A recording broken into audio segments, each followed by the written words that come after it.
हम दे पाएंगे। साथियों, जय भीम। मैं डॉक्टर दशरथ हिनोनिया। आज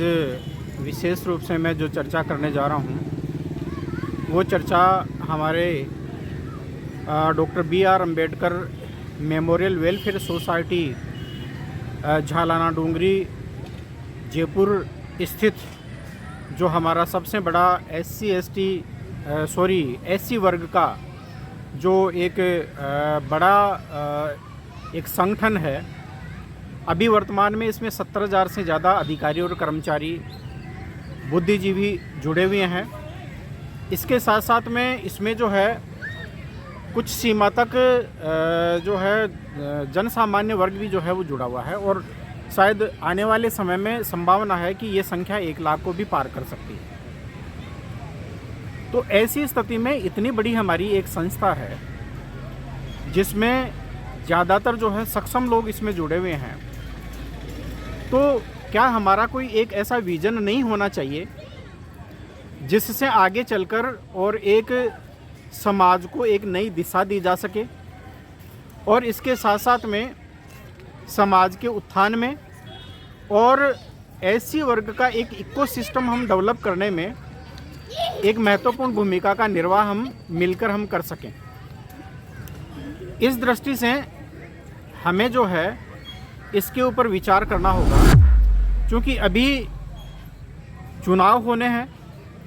और चुनाव की सरगर्मियां चल रही है। बहुत सारे लोग चाहते हैं कि वो अम्बेडकर मेमोरियल वेलफेयर सोसाइटी में चुनाव लड़कर और अपना जो है उसमें कोई ना कोई उन्हें पद मिले, और यदि उन्हें अवसर मिलता है तो वो जो है अपना बेहतर योगदान वो इस वेलफेयर सोसाइटी के संदर्भ में उसके विकास के लिए, हमारी कम्युनिटी के विकास के लिए वो मिलकर कर सकते हैं। ऐसा यानी कि एक तरह से उन लोगों का सोचना है। तो मैं जो लोग अम्बेडकर मेमोरियल वेलफेयर सोसाइटी का चुनाव लड़ना चाहते हैं उनके संदर्भ में मैं अपनी तरफ से एक विज़न है वो रखने जा रहा हूँ। हालांकि मैं प्रोजेक्ट रिपोर्ट अभी बाद में रखूँगा कि इसके लिए यानी कि एक तरह से जो है हमें कितना जो है वो फंड है वो हमें चाहिए इन चीज़ों को डेवलप करने के लिए, हमें इकोनॉमिकली या फाइनेंशियली एम्पावर्ड होने के लिए और आर्थिक सशक्तिकरण के लिए हमें क्या क्या चाहिए, इस बारे में यानी कि एक तरह से मैं जो है अपना पूरा एक जो है वो डिटेल रिपोर्ट है वो सेकंड भाग में है वो मैं रखूँगा। लेकिन फर्स्ट पार्ट में आज मैं आपके सामने जो रखने जा रहा हूँ वो ये है कि इस doctor Ambedkar memorial welfare society के माध्यम से हम क्या क्या काम है वो हम हमारी सोसाइटी के माध्यम से हमारे लोगों के लिए हम कर सकते हैं। तो साथियों, मैं मेरा ये ऐसा मानना है कि धीरे धीरे जिस प्रकार से आज प्राइवेटाइजेशन हो रहा है और आर्थिक जो तंत्र है वो हमारे यानी कि एक तरह से जो है वो हाथों से छूटता जा रहा है। यदि हमें इस ब्राह्मणिकल अर्थव्यवस्था का मुकाबला करना है, इस जातीय जो घोर पूंजीवादी व्यवस्था है जिसमें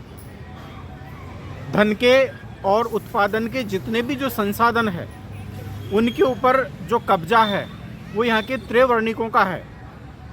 आपका हमारा नहीं है। और यदि हम इस आर्थिक व्यवस्था की हम बात करते हैं तो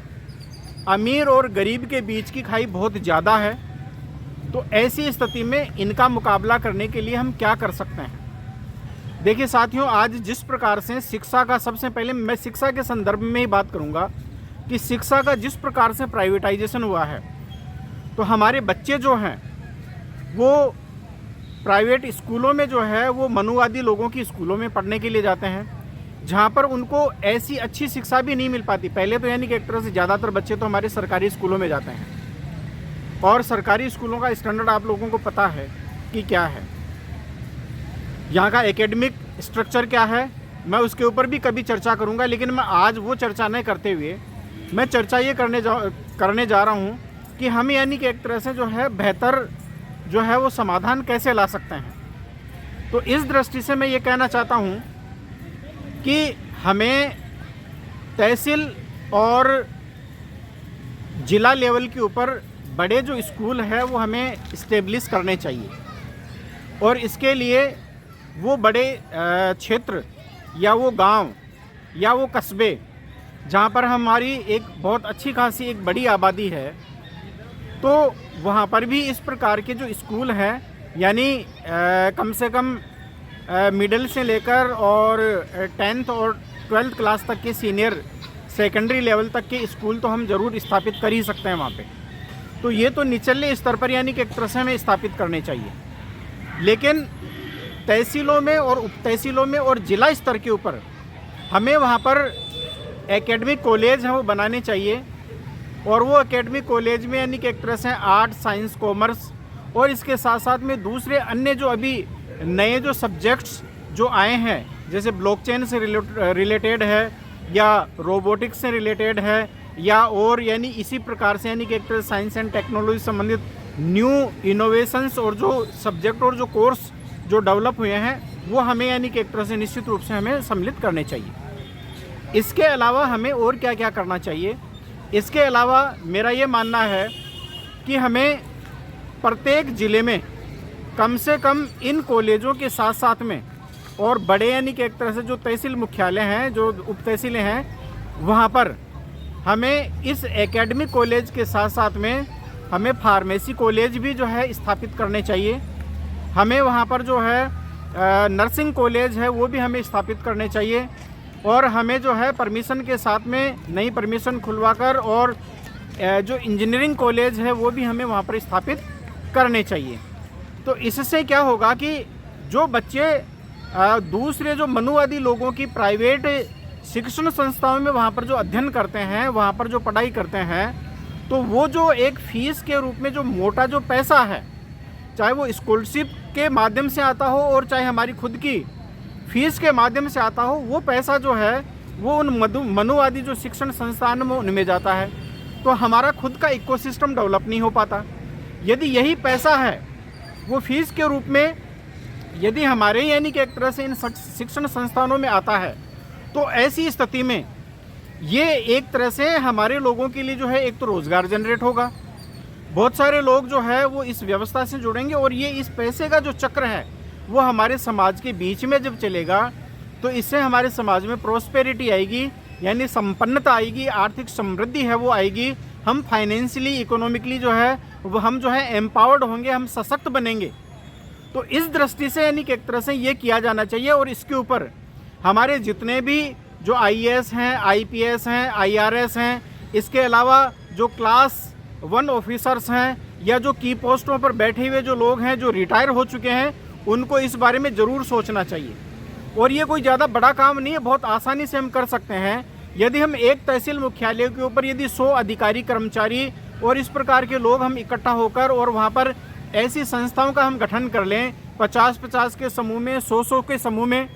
तो इस प्रकार से करना बहुत आसान है। उनका रजिस्ट्रेशन हम करवा सकते हैं। साथ ही साथ हम इन सरकारों से यानी कि एक तरह से हम एक प्रतिनिधिमंडल बनाकर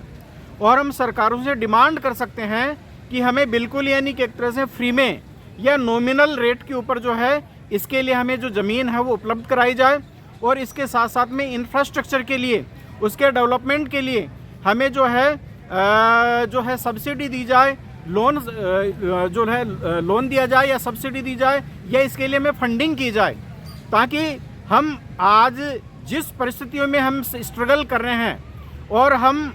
मुकाबला नहीं कर पा रहे हैं, कम्पीट नहीं कर पा रहे हैं, तो हम भी यानी कि एक तरह समाज की मुख्य धारा में रहकर और हम कम्पीट कर सकें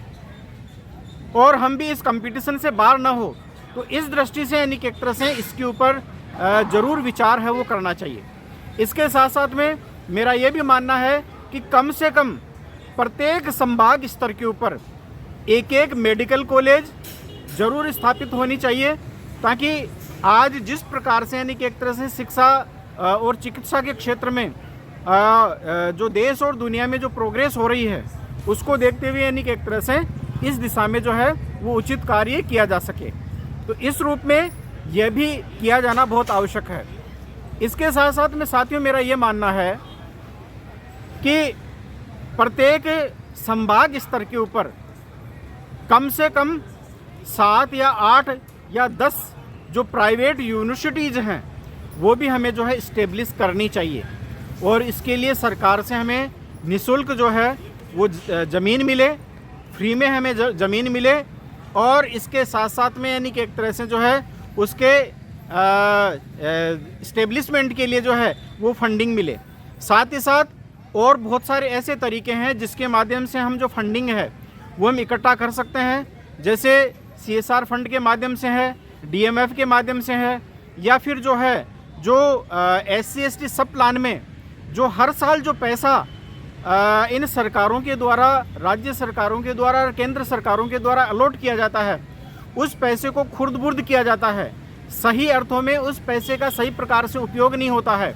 तो हमें हमारे इन सांसदों के माध्यम से, विधायकों के माध्यम से हमें हमारा यानी कि एक तरह से जो है प्रोजेक्ट रिपोर्ट बनाकर और प्रत्येक विधायक और जो सांसद हैं उनके माध्यम से हमें जो है इनको रखना चाहिए, ताकि इस विधायक कोष का पैसा और सांसद कोष का पैसा भी जो है एक यानी कि एक तरह से नॉमिनल मात्रा में उनका 5%, 10%, 15%, 20% जितना हमें मिल सकता है उतना हमें लेने का प्रयास है। वो हमारे विधायकों से तो करना ही चाहिए, बाकी अन्य जो विधायक हैं और जो सांसद हैं उनसे भी हमें जो है ये प्रयास है वो करना चाहिए। और यदि हम इस दिशा में आज से सोचना शुरू करेंगे तो इस विज़न को इम्प्लीमेंट करने में और इसको सक्सीड करने में कम से कम 10 साल में हम जो है ऐसा हम कर पाएंगे। और लेकिन 10 साल बाद में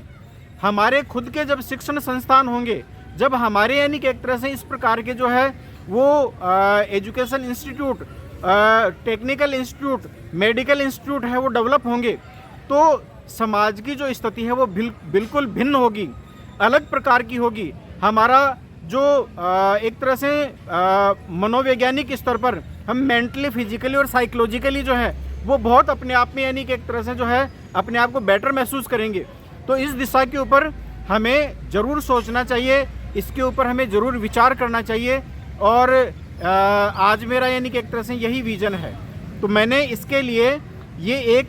चैनल जो है वो इसीलिए बनाया है ताकि इसके ऊपर हम विज़न के ऊपर बात करें, और साथ ही साथ आगे के लिए, भविष्य के लिए जो हमारे समाज के जो विजनरी जो लोग हैं वो क्या सोचते हैं, उनके विचारों को भी यानी कि एक तरह से इस चैनल के माध्यम से हम साझा करेंगे। उनके साथ में हम जो है इंटरव्यू करेंगे, उनके साथ में बातचीत करेंगे, हम वार्ता करेंगे। और जो चुनाव लड़ने वाले जो लोग हैं वेलफेयर सोसाइटी का, उनके साथ में भी हम जो है वो चर्चा करके और उनके व्यू है वो हम लेने का प्रयास करेंगे, ताकि वो समाज और सोसाइटी के लिए क्या करना चाहते हैं उसके ऊपर भी हम चर्चा है वो ज़रूर करेंगे। साथियों, यदि मेरा ये जो एक तरह से विज़न आप लोगों को पसंद आया है तो मैं आपसे विशेष रूप से अनुरोध करना चाहूँगा कि आप इस वीडियो को तो लाइक करें ही करें, और इसको चैनल को जो है सब्सक्राइब करें, और इस वीडियो को हमारे प्रत्येक SC वर्ग के सदस्य हैं उन तक पहुंचाने का प्रयास करें। साथ ही साथ जो है वेलफेयर सोसाइटी से जुड़े हुए जितने जो सदस्य हैं, जो भी बुद्धिजीवी हैं, उन तक इसको ज़रूर पहुंचाएं, ताकि यानी कि एक तरह से जो है वो हम इस दिशा में सोचना शुरू करें। बाबा साहब डॉक्टर अम्बेडकर ने कहा था, setting low aim is a crime, यानी हम छोटा लक्ष्य लेकर चलते हैं या छोटा लक्ष्य हम निर्धारित करते हैं तो ये बहुत बड़ा अपने आप में पाप है, बल्कि मैं इसको कहूँगा कि महापाप है। तो हमें हमारे समाज के लिए बड़ा विज़न लेकर चलना पड़ेगा, हमें बड़ा लक्ष्य लेकर चलना पड़ेगा। यदि हम बड़ा लक्ष्य लेकर चलेंगे और बड़ा लक्ष्य निर्धारित करेंगे, तभी हम समाज को जो है वो एक बेहतर दिशा, एक बेहतर यानी कि एक तरह से जो है विज़न है वो हम दे पाएंगे। तो इस दिशा में यानी कि एक तरह से मैं आपसे काफ़ी समय से जो है इस समाज के समक्ष ये बात रखना चाह रहा था, और मैं विचार आप लोगों के समक्ष रखते हुए मेरी बात को साझा करना चाह रहा था। तो यदि आप मेरी बात से सहमत हैं तो इस वीडियो को आप ज़रूर जो है लाइक करें और चैनल को सब्सक्राइब करें, और इस दिशा में आप कमेंट्स करते हुए और यानी कि एक तरह से ये सुझाव दें कि उसमें और क्या क्या चीज़ों को हम शामिल कर सकते हैं। हालांकि भविष्य की यानी कि एक तरह से मेरे अगले जो एपिसोड आएंगे मैं उन बातों को मैं ज़रूर रखूँगा। अगले एपिसोड में मैं यानी कि एक तरह से हमारा प्रोजेक्ट कितना होना चाहिए, इसके लिए मैं एक प्रोजेक्ट रिपोर्ट है, डिटेल प्रोजेक्ट रिपोर्ट है, वो आप लोगों के साथ ज़रूर शेयर करूँगा, रखूँगा। बहुत बहुत धन्यवाद साथियों। आप मेरी अब तक यानी कि एक तरह से चैनल से जुड़े रहे, इसके लिए बहुत बहुत धन्यवाद और साधुवाद।